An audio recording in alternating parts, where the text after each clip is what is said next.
आऊज़ु बिल्लाहि मिनश शैतानिर रजीम बिस्मिल्लाहिर रहमानिर रहीम। अस्सलाम वालेकुम दोस्तों, आज मैं आपको बताऊंगा काली खांसी को दूर करने के लिए अमल। ये जो अमल है सूरह फातिहा की मदद से मुश्किलात का हल है। दोस्तों, हम अक्सर देखते हैं लोगों को काली खांसी हो जाती है और ये जो बीमारी है बहुत ही जानलेवा और नुकसानदेह है। वो किस तरह है? अक्सर देखते हैं लोगों को काली खांसी हो जाती है और उनसे बोला भी नहीं जाता, हर टाइम खांसते रहते हैं। यहाँ तक कि उनके सर में भी दर्द हो रहा होता है और आंखों में इतना शदीद दर्द होता है और यहाँ तक कि उनको बुखार भी हो जाता है।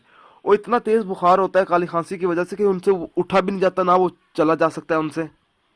अगर कोई ऐसा शख्स है जिसको काली खांसी हो गई है, अगर वो डॉक्टर की हिदायत के मुताबिक कोई अद्वियात इस्तेमाल कर रहा है तो वो भी इस्तेमाल करे और ये अल्लाह ताला की कलाम भी करके देखे। इंशाअल्लाह ताला ज़रूर शफा मिलेगी।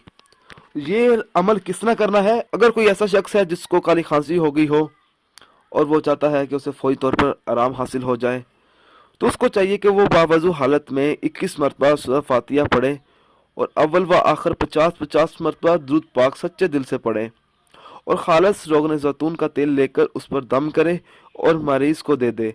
रात को सोने से कबल इसकी मालिश करे।